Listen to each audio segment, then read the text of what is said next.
জীবনে দ্বিতীয়বারের মতো কারাগারে গেলেন বিএনপি চেয়ারপারসন খালেদা জিয়া। দর্শক, সেনাবাহিনীর কড়া নির্দেশে কিন্তু এবার খালেদা জিয়াকে গ্রেফতার করতে বাধ্য হয়েছে গোয়েন্দা পুলিশ। পাঙ্খা গজাইছে ইন্ডিয়ার সচিব নিয়ম বহির্ভূতভাবে ক্যান্টনমেন্টে যাইয়া যখন দেখা করছে তারপর থেকে গত বুধবার সে খালেদা জিয়া। সেনাবাহিনী প্রধান জেনারেল ওয়াকারুজ্জামান তিনি ভারতের দাবিদারি করছেন, ভারতের প্রেসক্রিপশন অনুযায়ী চলছে এবং আওয়ামী লীগের পুনঃপ্রতিষ্ঠার জন্য তিনি কাজ করছেন। ওয়াকারুজ্জামান হিন্দিতেই জরুরি বার্তা দিয়েছেন জাতির উদ্দেশ্যে। আসসালামু আলাইকুম সম্মানিত প্রিয় দর্শক, এবার কিন্তু খালেদা জিয়া অর্থাৎ বিএনপি কে দেশ থেকে উৎখাতের বিশাল পরিকল্পনা করছে সেনাপ্রধান ওয়াকার। দর্শক, এক গভীর ষড়যন্ত্র যেটা শুনলে কিন্তু দর্শক আপনি একেবারে চমকে উঠবেন, কারণ সেনাপ্রধান ওয়াকার যে হাসিনার ঘনিষ্ঠ আত্মীয় সেটা কিন্তু আপনারা সকলেই জানেন। এছাড়াও ভারতের সচিবের সঙ্গে গত কয়েকদিন আগে সেনাপ্রধান ওয়াকারের গোপন বৈঠকে কিন্তু ইতিমধ্যে ফাঁস হয়ে গিয়েছে এবং সেই বৈঠকে কি হয়েছে সেটাও কিন্তু আমাদের আজকের এই ভিডিওতে দেখানো হবে। তাই দর্শক, অনুরোধ করবো ভিডিওটি একেবারে না টেনে সম্পূর্ণ দেখবেন, তবে কিন্তু আপনি বিস্তারিত ভালো করে বুঝতে পারবেন, কারণ দেশের বর্তমান পরিস্থিতি খুবই ভয়াবহ চলছে কিন্তু। তাই আশা করব ভিডিওতে একটি লাইক দিয়ে চ্যানেলটি এখনই সাবস্ক্রাইব করবেন। তবে চলুন দর্শক, আর দেরি না করে এবার আমরা ভিডিওর মূল আলোচনায় চলে যাই। পাঙ্খা গজাইছে ইন্ডিয়ার সচিব নিয়ম বহির্ভূতভাবে ক্যান্টনমেন্টে যাইয়া যখন দেখা করছে তারপর থেকে গত বুধবার সে খালেদা জিয়ার সাথে গেছে দেখা করতে। আমি যে প্রথম থেকে বলে আসতেছি যে এই ওয়াকার এটা ইন্ডিয়ান মাল, যখন বলেছি সিসির মতো একটা প্রো ইন্ডিয়ান সরকার বসাইতে চায় তখন সবাই আরে করে উঠছিল, এমন ভাব সবাই তখন ওয়াকার লীগ হয়ে উঠছিল, নতুন জাতির পিতা হয়ে উঠছিল ওয়াকার। এখন বুঝেছেন তো উঠতে কি কই বান্ধা আছে, যার তখন শিক্ষক মানিছিলেন আপনারা জবাব দিবেন ইন্ডিয়ান ফরেন সেক্রেটারির সাথে কিসের ইটিশ পিটিশ, তার জবাব আছে নাই। ইন্ডিয়ান ফরেন সেক্রেটারি যে পানি পড়া দিছে তার ভিত্তিতে এখন বাংলাদেশের রাজনীতির ইস্যুগুলো শেপ নিবে, আমি কয়ে রাখলাম লিখে রাখেন। এরই একটা অ্যাসাইনমেন্ট হইতে পারে খালেদা জিয়ার সাথে দেখা করা, ওনারা কিছু বোঝানোর চেষ্টা করা। কি কি পানি পড়া দিছে ইন্ডিয়ান ফরেন সেক্রেটারি ওয়াকারে আজেন সেটা একটু বুঝে দেখি। কি দিছে এটা বলা মুশকিল, এইটা ওয়াকার আর পররাষ্ট্র সচিব বিক্রম মিশ্র জানে, তবে আমরা অনুমান করতে পারি। এক নাম্বার, নতুন কোন রাজনৈতিক শক্তি যেন উত্থিত না হয়, কারণ সেই নতুন রাজনৈতিক শক্তি হবে ইন্ডিয়া বিরোধী। দুই নাম্বার, আওয়ামী লীগকে যেন রাজনীতি করতে দেওয়া হয়। তিন নাম্বার, জামাতকে যেন কোনো স্পেস না দেওয়া হয়। চার নাম্বার, এইসব কিছুর জন্য যেন ৭২-এর সংবিধান সমুন্নত থাকে। ৫ নাম্বার, নির্বাচন যেন দ্রুত হয়। নির্বাচন দ্রুত না হইলে বিএনপির খবর আছে ধানের শিশার কেউ চিনবে না, চিনবে নাকি টেম্পু স্ট্যান্ড। যাই হোক, এমনিতে বিএনপি আমার উপরে বিলা আরো বিলা হোক সেটা চাই না। তাইলে যা যা ঘটতেছে রাজনৈতিক মহলে সেই সব এই লাইন বরাবর না। এবার বুঝেছেন তো কাটতে কই বান্দা, ইন্ডিয়া মারিচ্ছে ওইটি থেকে আর লাশ পড়িচ্ছে এইটি।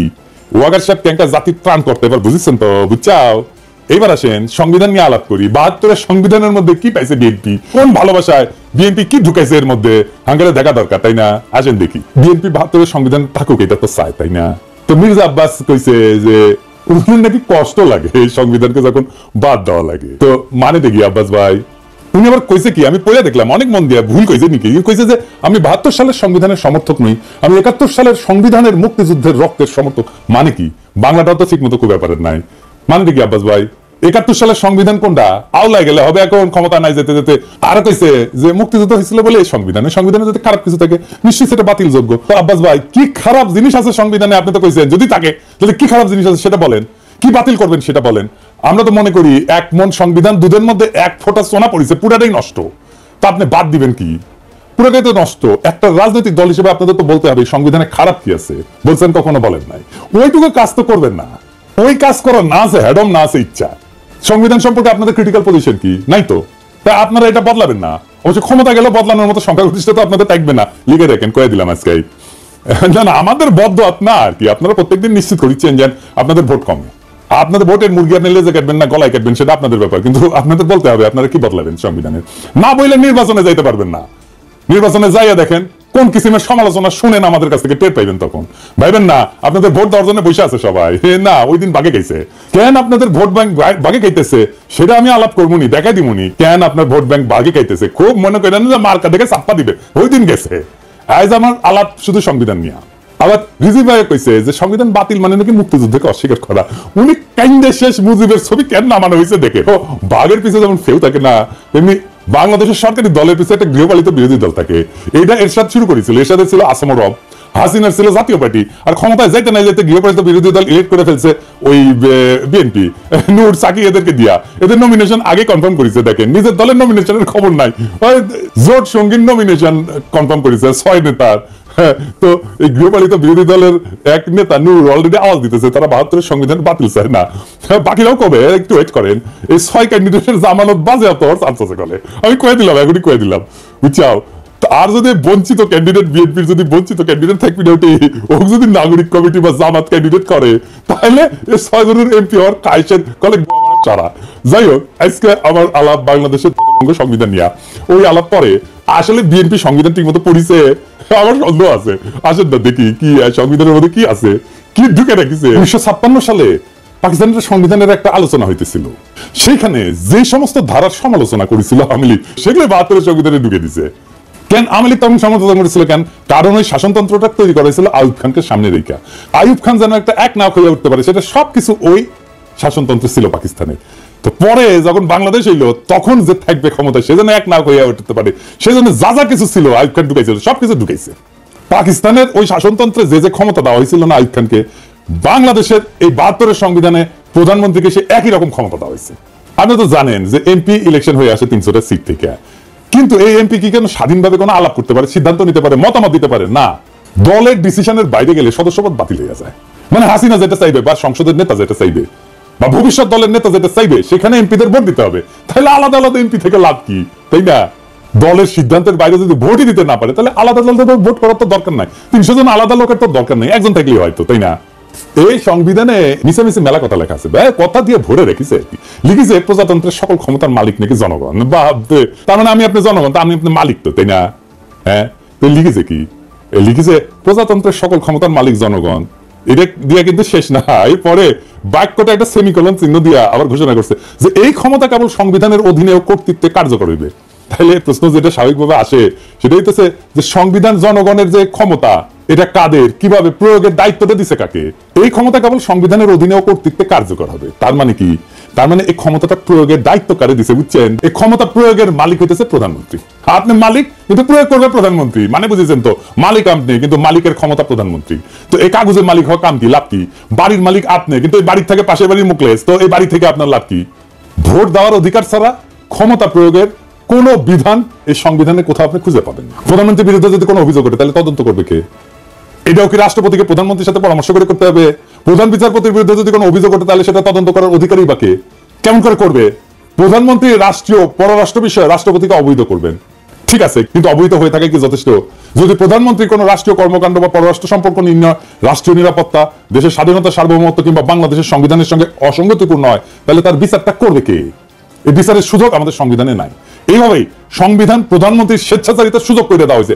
এই সংবিধানের মধ্যে লুকায় আছে ফ্যাসিবাদের বীজ, এই সংবিধানের মধ্যে লুকায় আছে স্বৈরাচারের বীজ। ওই যে বলছি না, এর মধ্যে কি আছে? এইটাই আছে, ওইটাই বিএনপির পছন্দ। ও বিএনপি ওই আর একটা স্বৈরাচার হয়ে উঠতে চায়। এই যে আভ্যন্তরীণ রাজনীতি, অর্থনীতি, আইন শৃঙ্খলা পরিস্থিতিতে বিশৃঙ্খলা, অরাজকতা, এমনকি দেশদ্রোহিতা করছে যে হাসিনা, এর জন্য হাসিনাকে দায়ী দোষী সাব্যস্ত করা, বিচার করার সাংবিধানিক সুযোগ সংবিধানে নাই। বুঝছাও? বিশ্বের সবচেয়ে ক্ষমতাধর ব্যক্তিকে মার্কিন প্রেসিডেন্ট, তাই না? তারই ইমপিচ করা যায়।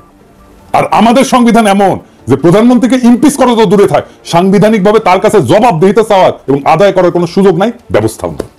এই জন্যই এই সংবিধান 72 সংবিধান এত পছন্দ বিএনপির। বুঝছাও? এইবার আসেন দেখি যে রাষ্ট্র তার ঘোষিত নীতির উল্টা নীতি এই সংবিধানের বলে বাস্তবায়ন করতে পারে। এবার আসেন বিএনপি নিজে কিভাবে নিজের সেটা দেখি। বিএনপি তো বলে যে আমাদের জাতিসত্তা বাংলাদেশী, তাই না?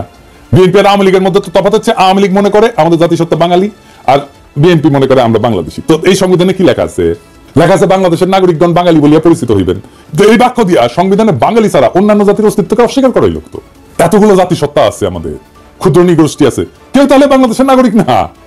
রাষ্ট্র পরিচালনার অন্যতম মূলনীতি অংশে বলা আছে যে ভাষাগত এবং সংস্কৃতিগত একক সত্তা বিশিষ্ট যে বাঙালি জাতি ঐক্যবদ্ধ এবং সংকল্পবদ্ধ সংগ্রাম করিয়া জাতীয় মুক্তিযুদ্ধের মাধ্যমে বাংলাদেশের স্বাধীনতা ও সার্বভৌমত্ব অর্জন করিয়াছেন, সেই বাঙালি জাতির ঐক্য এবং সংহতি হইবে বাঙালি জাতীয়তাবাদের ভিত্তি। এইটা বিএনপি রাখতে চায়। বুঝছাও? ওই পরেই নি আসলে সংবিধান। এর মধ্যে বাংলাদেশের সংখ্যালঘু জাতি সরকার প্রশ্নটাই অনুপস্থিত। শুধু অনুপস্থিত না, বরং বাঙালি অহমিকা এবং উগ্রতাকে সাংবিধানিকভাবে প্রতিষ্ঠিত করা হয়েছে এবং তাদের অস্তিত্বকে অস্বীকার করা হয়েছে এবং নাগরিক অধিকারটুকু হরণ করে নেওয়ার ব্যবস্থা করা হয়েছে যারা ভাষায় বাঙালি না, এমনকি সংস্কৃতিগতভাবে বাঙালি না। সংবিধান অনুযায়ী তারা বাংলাদেশের নাগরিকই থাকে না। তাহলে বিএনপি বাংলাদেশের জাতীয়তাবাদ কই? এবার আসেন আরেকটা বিষয়, ভারতকে হাসিনা যা দিচ্ছে সেটা কি আর কেন আমরা সেটা জানতে পারি? হাসিনা গর্বভরে বলেছিল না যে ভারতকে যা দিচ্ছি তা তারা সারা জীবন মনে রাখবে। তো ইন্ডিয়ার সাথে কি কি চুক্তি হয়েছে জানেন না? এমনকি অন্তর্বর্তীকালীন সরকারও তা জানায় নাই। কেন জানায় নাই? কারণ রাষ্ট্রীয় কোনো চুক্তি হোক তা জাতীয় আন্তর্জাতিক তা সম্পাদনের পূর্বে বা পরে জনগণের কোনো মতামত গ্রহণের জন্য কোনোভাবেই জনগণের কাছে বা তার প্রতিনিধির কাছে উপস্থাপনের কোনো ব্যবস্থা রাখেনি। মানে এটা সংসদে আলাপ না করেও চুক্তি করতে পারে। তার মানে 72-এর সংবিধান অনুযায়ী অন্য যে কোনো রাষ্ট্রের সাথে যে কোনো চুক্তি, ট্রানজিট হোক, করিডোর হোক, যা কিছু হোক, বন্দর দিয়ে দেওয়া হোক, চুক্তির আগে বা পরে দেশবাসীর সঙ্গে আলোচনার সাংবিধানিক কোনো বাধ্যবাধকতা নেই। সমস্ত আন্তর্জাতিক চুক্তি সম্পাদিত হয় জনগণকে অন্ধকারে রেখে, এমনকি সংসদেও সেই চুক্তি নিয়ে আলোচনার কোনো বাধ্যবাধকতা সরকারের নাই। আবার দেখেন যে নির্বাচনী এলাকা থেকে সংসদ সদস্যরা নির্বাচিত হয়, সেই নির্বাচকরা যদি সেই এলাকার লোকেরা মনে করে যে তাকে আর তার প্রতিনিধি রাখবে না, তাহলে ওই জনগণের হাত পা বাঁধা, কিছুই করার নাই। মানে টান শেষ হওয়ার আগে পর্যন্ত কিছু করতে পারবে না। অর্থাৎ প্রতিনিধি প্রত্যাহার করার কোনো সুযোগ সংবিধানে নাই। সারা দুনিয়ায় সভ্য দেশে এই সুযোগ আছে। এলাকার লোকেরা তার এমপিকে রিকল করতে পারে, মানে প্রত্যাহার করে নিতে পারে, এমনকি তার টার্ম শেষ হওয়ার আগেই। আর বাংলাদেশে একবার নির্বাচিত হলে কেল্লাফাতে। দুনিয়ার সব দেশ এমপিকে রিকল করতে পারে, তার এলাকার লোকেরা, বাংলাদেশে পারে না। সংবিধান আসলে রচনা হয় কিভাবে? সেভাবে আমাদের সংবিধান রচনা হয়েছে। সংবিধান তৈরি করে গণপরিষদ, শুধু সংবিধান তৈরি তাদের কাজ। জনগণ ভোট দিয়ে গণপরিষদ তৈরি করে, তারা সংবিধান তৈরি করে চলে যায়। সেই সংবিধানের অধীনে নির্বাচন হয়, নতুন সংসদ তৈরি হয়। কেন এই নিয়ম? কারণ আমি যে আইনে চলবো সেই আইনটা আমি নিজে তৈরি করতে পারি না। তাইলে তো আমার সুবিধা মতো আমি আইন বানাবো, তাই না? আমাদের সংবিধান তৈরি হয়েছে এমপিদের দিয়া, তারাই সংবিধান বানাইছে। তাদের সংবিধান বানানোর জন্য নির্বাচন করা হয়নি, কিন্তু তাদের এই সংবিধান বানানোর ম্যান্ডেটই ছিল না। তারা সংবিধান বানানোর পরে নিজেরাই কন্টিনিউ করছে এমপি হিসাবে, মানে নিজে যে আইন বানাইছে সেই আইন অনুযায়ী সে চলছে। মৌলানা ভাসানী কিন্তু বলছিল যে এই সংবিধানের খসড়া জনগণের কাছে প্রকাশ করার আগে সেটা দিল্লি পাঠানো হয়েছে। 72 সালে জুন মাসে নাকি তখন আইনমন্ত্রী ছিল কামাল হোসেন, সে সংবিধানের খসড়া পকল দবা করে বিলাতে যাওয়ার নাম করে দিল্লিতে নাকি গেছিল। আচ্ছা ধরেন বানাইলো সংবিধান, মেলা ভালো সংবিধান বানাইছে, ধরে নিলাম, ধরেন তাই সই। তো 73 সালে 22 সেপ্টেম্বর তারিখে 9 মাস গেছে মাত্র। তারপরে সংবিধানের 33 নম্বর অনুচ্ছেদ সংশোধনীর জন্য দ্বিতীয় সংশোধনী বিল পাশ হইল এবং জরুরি আইন সংবিধানে সংযুক্ত হইল। এটাও কিন্তু ভারতীয় সংবিধানের 22 নম্বর অনুচ্ছেদের কপি, বুঝছাও? ভারতীয় সংবিধানে আটকাদেশ মেয়াদ 3 থেকে 6 মাস, কিন্তু বাংলাদেশের সংবিধানে আটকাদেশের মেয়াদ কিন্তু অনির্দিষ্ট কাল পর্যন্ত, বুঝছাও? তো কি সংবিধান বানাইছিলেন যে 1 বছর না যাইতে কাটাছেড়া করতে হয়? সেই সংবিধান বিএনপি প্রিয়। সংবিধানে তাহলে কি মধু আছে? কি আছে সংবিধানের মধ্যে? এই সংবিধানে আছে ফ্যাসিবাদের বীজ, এই সংবিধানে আছে স্বৈরাচারের বীজ। এই সংবিধান ইন্ডিয়ার ব্রেন চাই, এইটারই রক্ষা করতে চায় বিএনপি। ইন্ডিয়া আওয়ামী লীগের দিচ্ছে, বিএনপি আর সানন্দে বিএনপি পাইতে দিচ্ছে। কি পাইতে দিচ্ছে জিজ্ঞেস করেন না, বাংলাদেশের জনগণ এটা মানবে না। এই সংবিধানের অধীনে নির্বাচন হবে না। প্রফেসর ইউনূসের সরকারের ম্যান্ডেট নাই, বিএনপি বলে তাইলে সংবিধান প্রণয়নের জন্য সংবিধান সভার নির্বাচন হোক। ম্যান্ডেট নিয়ে তারা জনগণের জন্য সংবিধান লিখুক। ওয়েট করেন আপনারা। নির্বাচন করতে চান, আসেন এই গণপরিষদের নির্বাচন করেন, সংবিধান লেখার নির্বাচন সেটা তো করবেন না। দেশের মালিক আপনারাই না, আমরাও দেশের মালিক। শুধু রাজনৈতিক দলের কথা শুনে দেশ চালাবে অন্তর্বর্তীকালীন সরকার, এটা কোথায় লেখা আছে? জুলাই বিপ্লবের টাইমে ছাত্র জনতা একটা স্লোগান দিছিল, দেশটা কারো বাপের না। মাথায় রেখেন, দেশটা রাজনৈতিক দলের কারো বাপের না। সবার মত নিয়ে দেশ চালাইতে হবে। এই সংবিধান ছুঁড়ে ফেলতে হবে। নতুন সংবিধান ছাড়া কোনো নির্বাচন হবে না। কেস ক্লোজ, ইনকিলাব জিন্দাবাদ। সেনাবাহিনী প্রধান জেনারেল ওয়াকারুজ্জামান তিনি ভারতের দাবিদারি করছেন, ভারতের প্রেসক্রিপশন অনুযায়ী চলছেন এবং আওয়ামী লীগের পুনঃপ্রতিষ্ঠার জন্য তিনি কাজ করছেন। এমন একটা অবস্থায় সেনাবাহিনী প্রধান রয়েছেন। যেহেতু তিনি এখন সময়ের সবচেয়ে আলোচিত ব্যক্তি, ডক্টর ইউনূসের পাশাপাশি বাংলাদেশকে ভয়ঙ্কর একটা রক্তাক্ত অধ্যায় থেকে তিনি উদ্ধার করেছেন। এখন তিনি কি করতে যাচ্ছেন সেদিকে সবার দৃষ্টি। নতুন করে যেটি আলোচনা চলছে তা হচ্ছে খালেদা জিয়ার সঙ্গে তার যে 43 মিনিটের বৈঠক বলি বা আলোচনা বলি, সাক্ষাতের মধ্য দিয়ে সেখানে কি আলোচনা হলো, কি ধরনের কথাবার্তা হলো, নানান ধরনের গুঞ্জন, নানান ধরনের কৌতূহল প্রশ্ন। এই বিষয়ে আমি নিজেও আপনাদের সঙ্গে কথা বলেছি আপনাদের সামনে। এখন এই বিষয়ে আসলে আন্তঃবাহিনী সশস্ত্র বাহিনীর জনসংযোগ পরিদপ্তর আইএসপিআর থেকে ফরমালি কোনো স্টেটমেন্ট দেওয়া হয়নি। বিভিন্ন গণমাধ্যমের পক্ষ থেকে তাদের সাথে যোগাযোগ করা হয়েছিল, কি ধরনের আলোচনা হলো তারা সিরেফ জানিয়ে দিয়েছে যে এটি আসলে সৌজন্য সাক্ষাৎ। কিন্তু আমরা তো আসলে সহজে এটি মেনে নিতে পারছি না। যাই হোক, 43 মিনিটে এই আলোচনায় যে বিষয়গুলো মানুষ বিশ্লেষণ করার চেষ্টা করছেন, যে বিষয়গুলো বেরিয়ে আসছে নানান মতামতের ভিত্তিতে, একটা হচ্ছে তিনি ছাত্র সমন্বয়কদের পছন্দ করছেন না। ছাত্র সমন্বয়কদের মাধ্যমে নতুন কোনো দলের যাতে কোনো ধরনের উত্থান ঘটতে না পারে সে ধরনের কোনো মেসেজ খালেদা জিয়াকে দিয়েছেন কিনা, অথবা খালেদা জিয়ার বা বিএনপির যে বর্তমান অবস্থান সমন্বয়কদের বিরুদ্ধে সেই বিষয়ে তার সমর্থনের কথা তিনি জানিয়েছেন কিনা। এবং যে বিষয়টি খুব বড় আকারে আসছে, গত কয়েকদিন আগে ভারতের পররাষ্ট্র সচিব বিক্রম মিশ্রি যে বাংলাদেশ সফর করে গেলেন, সেই সফরের মাঝখানে কোন ধরনের শিডিউল ছাড়া বিক্রম মিশ্রি নাকি আমাদের সেনাপ্রধান জেনারেল ওয়াকারুজ্জামানের সাথে বৈঠক করেছেন এবং এটি ওপেন সিক্রেট করেছেন। কিন্তু কি কথা হয়েছে তা আমরা কেউ নিশ্চিত নই। এবং ওয়াকারুজ্জামান সেনা প্রধানের সঙ্গে বৈঠক করে ভারতের পক্ষ থেকে যে ধরনের মেসেজ তিনি পৌঁছে দিয়েছেন সেগুলোই নাকি তিনি বাস্তবায়নের চেষ্টা করছেন এবং সেইগুলো নিয়েই খালেদা জিয়ার সঙ্গে কথা বলেছেন, এরকম বিষয় আলোচনা আসছে। আর যদি আসছে যে দ্রুত নির্বাচন দেওয়া যায় কিনা, যেহেতু বিএনপি দ্রুত নির্বাচন চাইছে, তাদের সাথে একমত পোষণ করে আগামী নির্বাচনের সম্ভাব্য তারিখটি কবে নাগাদ হতে পারে সে বিষয়ে হয়তো মতামত নেওয়ার চেষ্টা করা হয়েছে সেনাপ্রধানের পক্ষ থেকে, অথবা তিনিও তার নিজের মতামত দিয়েছেন।